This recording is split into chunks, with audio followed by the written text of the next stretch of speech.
Friends, हमने इयाम्बिक pentameter तो बहुत अच्छे से पढ़ा है, लेकिन क्या हमें यह भी पता है कि ट्रोकेइक पेंटामीटर भी होता है।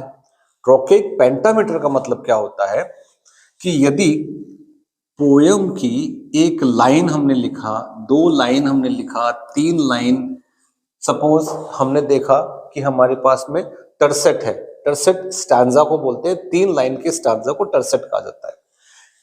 पोयम की एक लाइन में हमारे पास में 5 ट्रॉकी फीट है। कितने? 5 ट्रॉकी फीट है। यदि 5 ट्रॉकी फीट हुए, मतलब क्या हो गया कि जब हम उस लाइन को पढ़ते हैं तो उस लाइन को पढ़ते समय हमसे वोवेल साउंड्स निकलते हैं, जिनमें कुछ वोवेल साउंड्स को तो हम जोर से बोलते हैं, कुछ वोवेल साउंड्स को हम धीरे बोलते हैं, उन पे हम जोर नहीं लगाते। जिन पर जोर लगाते हैं उन्हें स्ट्रेस्ड सिलेबल कहा जाता है, जिन पे जोर नहीं लगता उन्हें अनस्ट्रेस्ड सिलेबल कहा जाता है।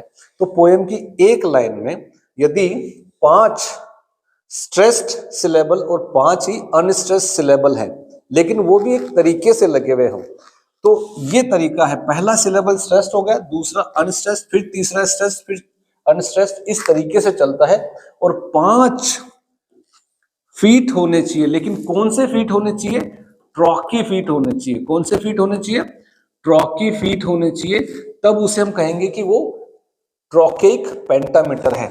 और इस ट्रोकेइक पेंटामीटर की यदि हम बात करें तो 5 ट्रोकेइक फीट का हमने इस्तेमाल किया। ट्रोकेइक फीट का हमने इस्तेमाल किया, इसका मतलब 10 हमने सिलेबल्स का इस्तेमाल किया एक लाइन में, पोयम की एक लाइन में।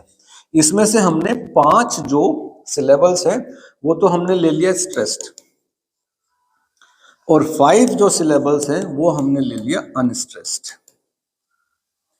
ठीक है, तो इसे हम कहेंगे ट्रोकेइक पेंटामीटर। ट्रोकेइक पेंटामीटर। ऐसे हमें पता चलता है कि आयम्बिक पेंटामीटर और ट्रोकेइक पेंटामीटर क्या होता है। आयम्बिक पेंटामीटर में क्या था? पहले अनस्ट्रेस्ड फिर स्ट्रेस्ड, इसमें पहले स्ट्रेस्ड बाद में अनस्ट्रेस्ड।